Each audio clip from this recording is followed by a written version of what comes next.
Students, आगे बढ़ते हैं। कल हमने 11th लेसन कार्य और ऊर्जा एंड पावर शक्ति जो है वो स्टार्ट किया था और उसके अंदर हमने कार्य जो है उसका अध्ययन कर लिया था। कार्य हम पढ़ रहे थे, 3 अवस्थाओं में हमने कार्य को पढ़ा।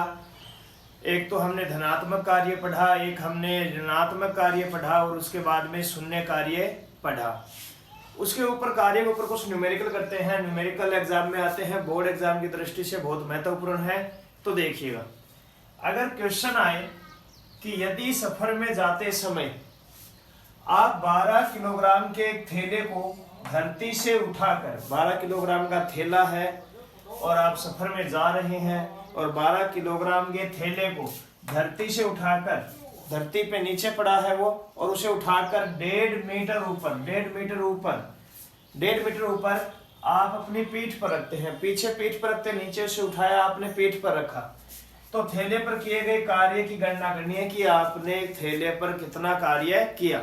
और इसमें जो गुरुत्वीय त्वरण है उसका मान दिया हुआ मिलेगा आपको बोर्ड एग्जाम में क्वेश्चन के अंदर। अगर गुरुत्वीय त्वरण का माप न दिया हुआ हो तो भी आपको कितना मानना है, 10 मीटर सेकंड -2। ये आपको क्या करना है, मानना ही है। अगर ये या तो दिया हुआ मिल जाएगा, न मिले तो आप मान लेना। देखिएगा, क्योंकि गुरुत्वीय त्वरण जो होता है पृथ्वी का वो इतना ही होता है, 10 ही मानते हैं। सुनिएगा, इसमें क्या है, दे रखा है द्रव्यमान दे रखा है 12 किलोग्राम। थैले का द्रव्यमान कितना दे रखा है, 12 किलोग्राम। उसके बाद में देखिए, धरती से उठाकर, धरती से आपने उठाया है तो ये क्या हो गई, उस थैले की ऊंचाई यहां से लेके आपने कंधे पर रखा है, कंधे से लेके धरती तक की उसकी जो ऊंचाई है h, वो कितनी हो गई, 1.5 मीटर। तो हमें क्या ज्ञात करना है, वर्क ज्ञात करना है। W बराबर क्या होता है वो ज्ञात करना है। तो देखिए, W का सूत्र हमने कल पढ़ा था, W बराबर होता है Fs बल इंटू विस्थापन, और इसके बराबर हमने ये भी पढ़ा था mgh। जब गुरुत्वीय त्वरण जो दिया हुआ हो तो आप वर्क को कैसे निकालेंगे, कार्य को, तो उसका सूत्र क्या होता है, mgh। कल हमने ये निकाला था। तो यहाँ पे देखिए, m का मान दे रखा है कितना, 12, m का मान, g का मान प्रश्न के अंदर दिया हुआ है 10, और जो h है उसका मान दे रखा है 1.5 मीटर। तो यहाँ पे आप क्या लगाएंगे, 1.5। तो ये आप गुना करेंगे तो आ जाएगा 180 newton into metre. Newton into metre मात्रक होता है किसका, कार्य का। अगर आप न्यूटन इंटू मीटर न भी लगाएं तो यहाँ पे क्या लगा सकते हैं, 180 जूल लगा सकते हैं। दोनों ही होते हैं, न्यूटन इंटू मीटर भी लिख सकते हैं और जूल भी लिख सकते हैं। तो ये आपको समझ में आ गया होगा। तो इस प्रकार से आपको बोर्ड एग्जाम में क्वेश्चन मिलते हैं जिन क्वेश्चनों का आंसर आपको करना होता है। तो इंपॉर्टेंट क्वेश्चन है, इसी में से क्वेश्चन भी आते हैं, न्यूमेरिकल आपको निकालने आने चाहिए, ध्यान रखना। एक और क्वेश्चन आपके दिया हुआ है किताब में कि एक व्यक्ति है जो 5 न्यूटन बल लगाकर बल का मान दे रखा है F बराबर 5 न्यूटन। ठीक है, जो लिखा हुआ मिले आपको, जो दिया हुआ मिले उसको लिखते जाना साथ साथ में। एक व्यक्ति 5 न्यूटन बल लिख लिया मैंने, बल लगाकर रस्सी से बंधी वस्तु को इस प्रकार खींच रहा है। वो रस्सी से बंधी वस्तु को खींच रहा है कि रस्सी क्षैतिज से, धरातल से 30 डिग्री का कोण बना रही है। कोण कितना बन रहा है, 30 डिग्री का। इस वस्तु को 20 मीटर ले जाने में, 20 मीटर ले जा रहे हैं उसको, यानी कि जो वस्तु है वो एक जगह से दूसरी जगह पर 20 मीटर जा रही है। यानी ये क्या हुआ, इसका विस्थापन हो गया। एक जगह से दूसरी जगह पे गई है वस्तु और जाने को ही हम क्या बोलते हैं, विस्थापन बोलते हैं। तो यहाँ पे विस्थापन कितना हो गया, 20 मीटर, 20 मीटर विस्थापन। तो किया गया कार्य ज्ञात करना है हमें, कार्य जो है वो क्या करना है, ज्ञात करना है। मेरे पास ये है थीटा। देखिए, हमने कार्य के किस सूत्र में लिखा था, तो आपको याद आएगा, हमने लिखा था Fs cos थीटा। याद आया, Fs cos थीटा लिखा था हमने जब हम धनात्मक, ऋणात्मक और शून्य कार्य कर रहे थे। तो W बराबर F कितना दे रखा है, 5 न्यूटन, इंटू विस्थापन कितना दे रखा है, 20, into cos theta. Cos theta का मान कितना है, 30 डिग्री। कोस 30 डिग्री कोस 30 डिग्री का मान आपको प्रश्न में दे रखा है कितना है 0.866, या फिर आप लगा सकते हैं √3/2, दोनों में से कोई भी लगा सकते हैं। आपने यहाँ पे W बराबर 5 × 10, ये 100 हो गए, 5 दूनी 10, इंटू में कोस 30 का मान 0.866, और ये क्या आ जाएगा 86.6 जूल। W बराबर, तो ये क्या आ गया हमारे पास है कार्य का रिजल्ट आ गया, कितना कार्य हमने उस पे वस्तु को खींचने में किया। तो इस प्रकार से आपको ये जो सूत्र हैं ये याद रखने हैं, और इन सूत्रों के ऊपर ही, बेस के ऊपर, ये दो सूत्र ही है। FS भी लग सकता है सीधा, अगर F और S दे रखा हो, F और S, थीटा नहीं दे रखा हो तो F को S से गुणा करा दोगे तो कार्य आ जाएगा। MGH, अगर M और H दे रखा हो तो वहां पे कन्फर्म क्या लगेगा, MGH लगेगा, ध्यान रखना। और इसके अलावा अगर थीटा का मान दे रखा है तो FS कोस थीटा आपको सूत्र लगाना ही है। और इजीली क्वेश्चन आएंगे, दो चीजें आपको FS जैसे दे रखा है, आपको कोस थीटा भी दे रखा है, बस आपको इसका मान जो सारणी में आपके गणित में आता है अगर वो है तो आपको याद होना चाहिए, अगर उसके अलावा है तो क्या है, वो अगला प्रश्न के अंदर कोष्टक में वो उस मान को आपको देगा। तो आपको मान बस रखने होते हैं, सूत्र आपको आना चाहिए, बाकी सब कुछ आपको प्रश्न में दिया हुआ मिलेगा। आगे बढ़ते हैं, ये हमने कार्य से संबंधित क्वेश्चन किए। अब हम आगे बढ़ते हैं और हम करते हैं ऊर्जा के बारे में। कार्य हमारा कंप्लीट हो गया, ऊर्जा को पढ़ेंगे। ऊर्जा की कंप्लीट होने के बाद में हम शक्ति, जो आपका लेसन का नाम है उसमें शक्ति भी है लास्ट में, तो शक्ति को पढ़ेंगे। सबसे पहले हम बात करते हैं अब ऊर्जा की। किताब में पीछे ऐसे और भी क्वेश्चन है जैसे कार्य के अभी हम कर रहे हैं, तो उनको कीजिएगा। कोई भी डाउट हो किसी भी क्वेश्चन में तो वो आप कमेंट में लिख सकते हैं, मैं आपको उसका आंसर है जो यहाँ पे करवा सकता हूँ। ठीक है, अगले वीडियो में ऊर्जा एनर्जी की बात करते हैं। जैसा कि आप जानते हैं कि किसी वस्तु में जो कार्य करने की क्षमता होती है, वस्तु में कार्य करने की क्षमता क्या कहलाती है, ऊर्जा कहलाती है। वस्तु कार्य तभी करेगी या वस्तु पर कार्य तभी होगा जब उसमें क्या हो, एनर्जी हो। हम ऊर्जा के बिना दैनिक जीवन में भी कोई किसी प्रकार का कार्य नहीं कर सकते। हम में ऊर्जा है तभी मैं यहाँ पे पढ़ा पा रहा हूँ, आप पढ़ पा रहे हैं, चल पा रहे हैं, जो भी आप क्रिया कर पा रहे हैं, जो भी कार्य कर रहे हैं वो किसके कारण हो रहा है, ऊर्जा के कारण। तो हमें क्या है, कार्य करने की जो क्षमता है, हम कितना कार्य कर सकते हैं, कितनी ऊर्जा, उसके बाद में थकान महसूस होती है हमें, वो इसीलिए होती है क्योंकि कार्य करने के बाद में हमारी ऊर्जा डाउन हो जाती है, जिससे हमें थकान महसूस होने लगती है, कार्य होता नहीं है। तो हमें कार्य करने के लिए क्या चाहिए, ऊर्जा चाहिए। यानी मैं कह सकता हूं कि कार्य करने की जो क्षमता है वही क्या है, ऊर्जा या एनर्जी कहलाती है। ऊर्जा का जो माप होता है, हम अगर ऊर्जा को मापना चाहें तो हम ये कह सकते हैं कि उसने कितना कार्य किया है, कितना कार्य उसने किया है, किए गए कार्य के बराबर हो सकती है। किसी वस्तु में ऊर्जा कितनी है, तो ऊर्जा उतनी ही है जितनी उसने कार्य किया है, क्योंकि ऊर्जा होगी तभी कार्य होगा, और जब ऊर्जा रहेगी नहीं तो वो कार्य भी नहीं होगा। जैसे कि मैं देखिएगा, आप इसे एक बॉक्स को रस्सी से बांध के खींचना शुरू करते हैं और आपने इसको तब तक खींचा जब तक आप में थकान महसूस नहीं हुई, तब तक आपने इसको खींचते रहे, और जब आप में ऊर्जा की कमी हो गई, आप थक गए, आपने और आपसे खींचा नहीं जा रहा है, वहां पे आपने इस डब्बे को क्या कर दिया, छोड़ दिया।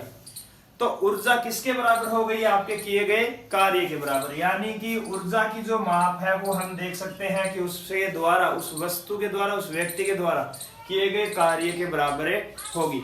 अगर किए गए कार्य के बराबर होगी तो ऊर्जा का जो मात्रक है वो वही होगा जो किसका है, कार्य का है। यानी कि कार्य का मात्रक ऊर्जा का मात्रक क्या होगा, एक ही होगा। यानी ऊर्जा का मात्रक भी क्या होगा, जूल होगा, क्योंकि कार्य का भी मात्रक क्या होता है, जूल होता है। तो इन दोनों का जो मात्रक है वो क्या होगा, एक ही होगा। अब कार्य आपने पढ़ा क्या होती है, अदिश राशि होती है। अदिश राशि होती है, आप कितना कार्य करोगे ये आप ऐसे नहीं बताओगे कि मैं पश्चिम दिशा में इतना कार्य करूंगा, कार्य अदिश राशि होती है।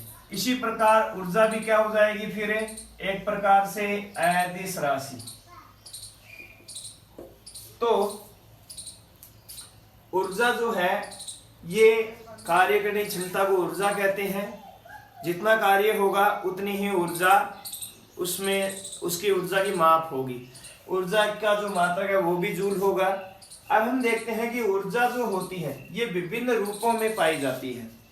विभिन्न रूपों की अगर बात करें तो जैसे ये प्रकाश ऊर्जा के रूप में मिलती है हमें, ये हमें विद्युत ऊर्जा के रूप में मिल सकती है, ये हमें गतिज ऊर्जा के रूप में मिल सकती है, ये हमें यांत्रिक ऊर्जा के रूप में मिल सकती है, इसके अलावा हमें स्थितिज ऊर्जा के रूप में मिल सकती है। तो इस प्रकार से ऊर्जा बहुत से रूपों में विद्यमान होती है।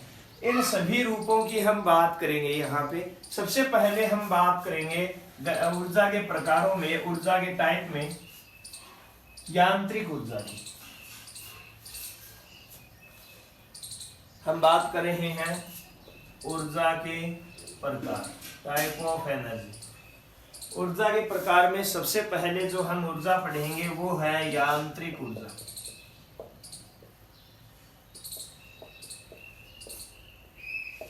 Mechanical energy.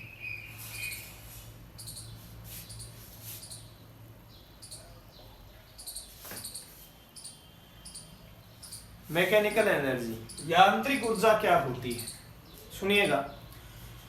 मैं भी स्थिर खड़ा हूं, मतलब मेरे में कोई भी गति नहीं हो रही है, मैं खड़ा हूं, स्थिर हूं, स्थितिज ऊर्जा मेरे अंदर है। कौन सी ऊर्जा है? स्थितिज ऊर्जा। मतलब मैं स्थिर हूं, एक जगह खड़ा हूं, कोई वस्तु हिल नहीं रही है, अपनी जगह पे व्यवस्थित है जिस प्रकार से वो है, तो उसमें कौन सी ऊर्जा है? स्थितिज ऊर्जा। मैं जैसे ही चलना प्रारंभ करता हूं तो मेरे में कौन सी ऊर्जा आ जाती है? गतिज ऊर्जा। यानी मैं क्या कर रहा हूं? गति कर रहा हूं, गतिज ऊर्जा। तो स्थितिज ऊर्जा और गतिज ऊर्जा के योग के बराबर क्या होती है? यांत्रिक ऊर्जा होती है। अगर मैं किसी वस्तु में उपस्थित उसकी स्थितिज ऊर्जा और उसकी गतिज ऊर्जा को जोड़ दूं तो क्या आ जाएगी हमारे पास? है यांत्रिक ऊर्जा आ जाएगी। यानी कि यांत्रिक ऊर्जा स्थितिज ऊर्जा और गतिज ऊर्जा के योग के बराबर होती है। यांत्रिक ऊर्जा स्थितिज ऊर्जा और गतिज ऊर्जा के योग के बराबर होती है। काइनेटिक एनर्जी पोटेंशियल एनर्जी के बराबर होती है। मतलब यांत्रिक ऊर्जा, मैकेनिकल ऊर्जा जो है, स्थितिज ऊर्जा उसके स्थिर रहने से उत्पन्न होगी, गतिज ऊर्जा उसके गति में आने से होगी, और इन दोनों ऊर्जाओं को जोड़ देंगे तो वो कहलाएगी यांत्रिक ऊर्जा। देखिएगा, जैसे हम अब इसको उदाहरण द्वारा समझते हैं। मान लीजिए ये बोर्ड है, इस बोर्ड के ऊपर मेरे को यहाँ पे एक कील को ठोकना है, ठीक है। कील जो है उसको इसके अंदर डालना है, तो मैं क्या करूंगा? एक कील लूंगा और इस कील को यहाँ पे लगा के, और उस हथौड़े से, जो मेरे पास हथौड़ा है, इस हथौड़े से मैं इसके ऊपर वार करूंगा, जिससे कील कहाँ जाती जाएगी? अंदर की ओर जाती जाएगी। कील को ठोक रहे हैं हम, किससे? हथौड़े से। थोड़ा सा ध्यान देना, हथौड़ा जो है इसमें भार होगा, वजन होगा, वजन होने से इसमें क्या होगा? स्थितिज ऊर्जा होगी। यानी सबसे पहले बात करें हथौड़े में उसके भार के कारण स्थितिज ऊर्जा होती है। जो हथौड़ा है, इसको मैं हथौड़ा मान रहा हूं, इस हथौड़े में वजन के कारण क्या है? भार के कारण क्या है? स्थितिज ऊर्जा है। अब मैं क्या करूंगा? जैसे ही कील को ठोकने के लिए हथौड़े को ऊपर उठाऊंगा, तो यानी इसमें ऊपर उठाने से स्थितिज ऊर्जा का मान क्या हो जाएगा? बढ़ जाएगा। हथौड़े को ऊपर उठाने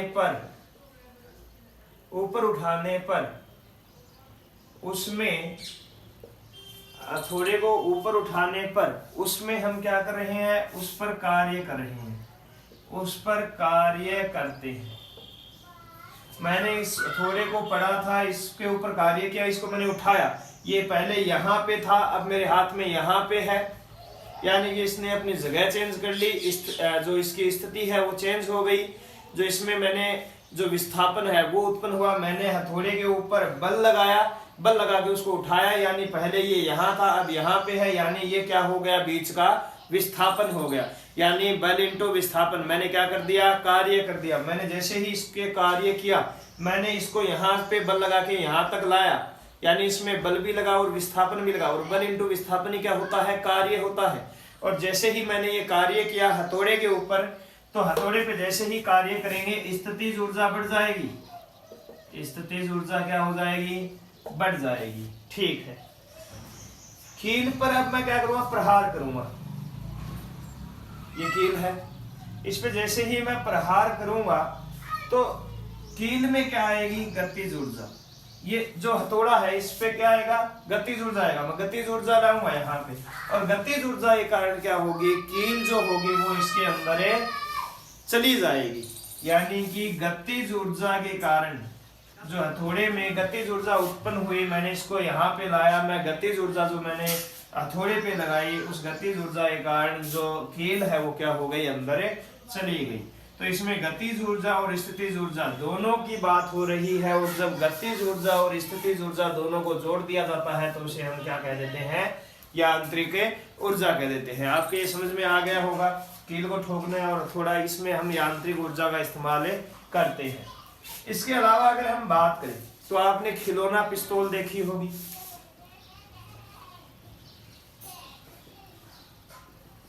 खिलौना पिस्तौल में यांत्रिक ऊर्जा होती है, ट्रिगर को दबाते हैं, जो उसमें डली हुई गोली होती है उसके वो गतिज ऊर्जा में आती है, जिससे वो क्या होती है, आगे जाती है, और जो ट्रिगर होता है उसमें पहले स्थितिज ऊर्जा होती है।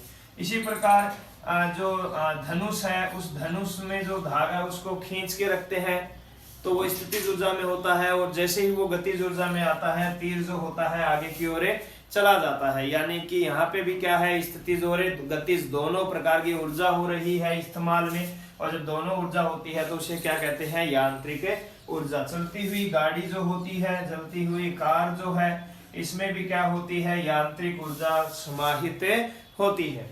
तो ये हमने बात की किसकी, यांत्रिक ऊर्जा की।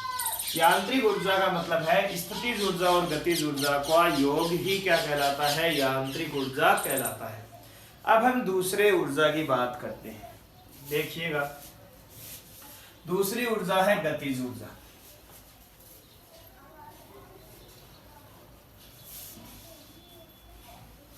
दूसरी ऊर्जा की बात करें तो दूसरी है गतिज ऊर्जा, काइनेटिक एनर्जी बोलते हैं इसको। गतिज ऊर्जा गति के कारण होगी, वस्तु में गति के कारण उत्पन्न ऊर्जा क्या कहलाएगी, गतिज ऊर्जा।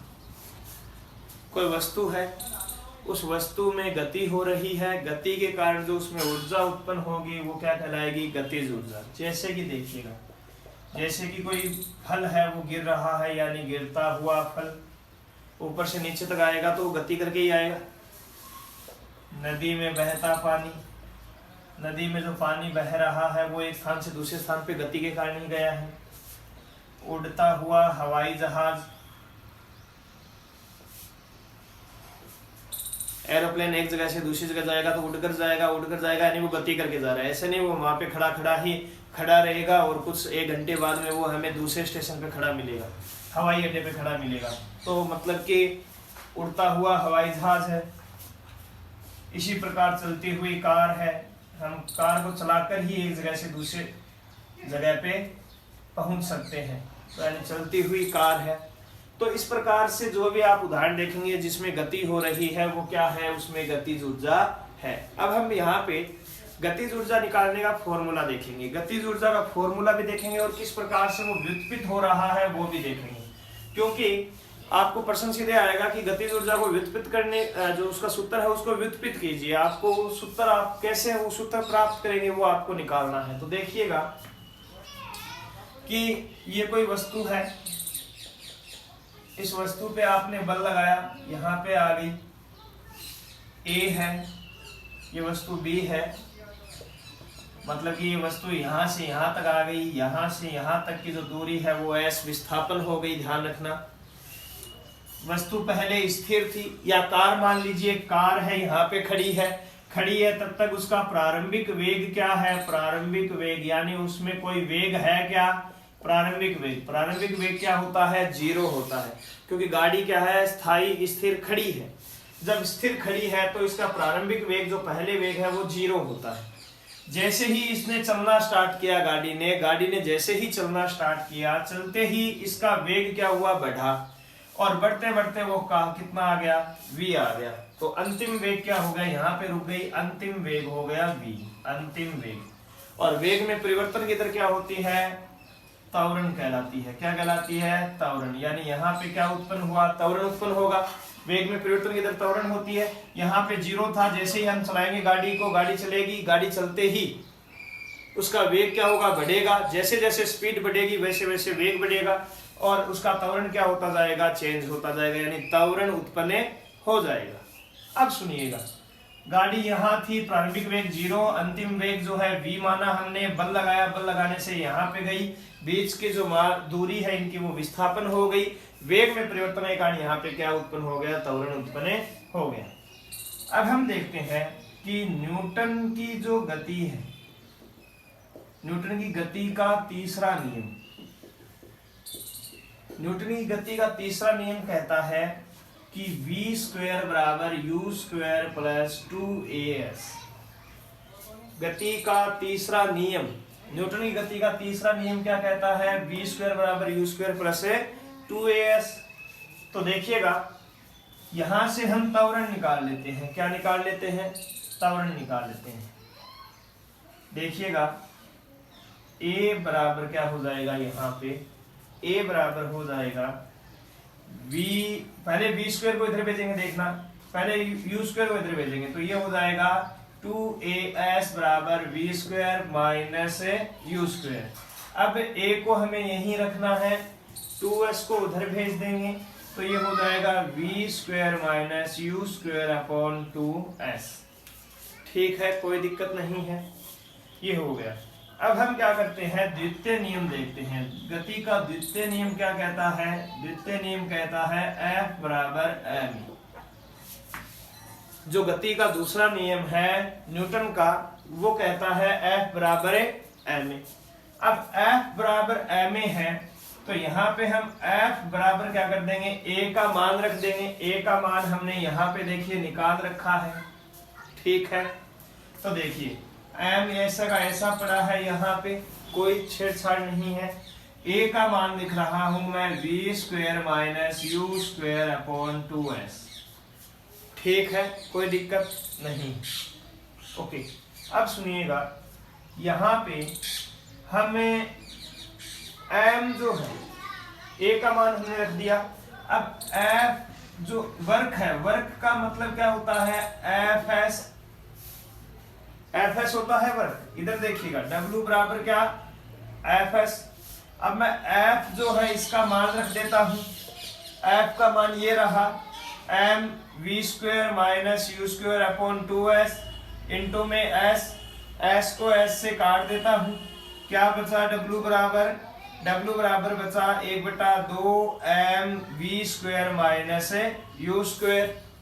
ठीक है, अब यहाँ पे s को s से काटा, v square minus u square, m इधर है, 1/2 लगा, ये 2 नीचे है, 1/2 m आ गया, और आगे क्या आ गया, v square minus u square. यहाँ पे गुणा में है, यहाँ पे भी गुणा में है, ठीक है, कोई दिक्कत नहीं है। अब क्या है, u स्क्वायर, u कितना माना था हमने, 0 माना था, यानी कि w बराबर 1/2 m v स्क्वायर माइनस 0, और 0 है तो ये v स्क्वायर ही रहेगा, और मान आ जाएगा 1/2 m v स्क्वायर। यानी कि जो यहाँ पे किया गया कार्य है वो क्या होगा, हाफ mv स्क्वायर या 1/2 mv स्क्वायर। और यही क्या होता है, हमारी गतिज ऊर्जा होती है। तो इस प्रकार से आप क्या करेंगे, इसको निकालने का तरीका है ये। सूत्र को व्युत्पन्न करना है, W बराबर हाफ mv² लाना आपको। इस प्रकार से आप इस सूत्र को कंप्लीट करेंगे। ये क्या हो गया, जो उस वस्तु के द्वारा, गति के द्वारा किया गया कार्य होता है वही उसकी क्या कहलाती है, गतिज ऊर्जा कहलाती है। इस कार में इस वस्तु पर किया गया कार्य कितना था, हाफ mv², यही क्या कहलाती है, इसकी गतिज ऊर्जा कहलाती है। तो ये हो गई गतिज ऊर्जा। इस गतिज ऊर्जा पे जो एग्जाम्पल है, जो क्वेश्चन हम करेंगे वो करेंगे अगले वीडियो में।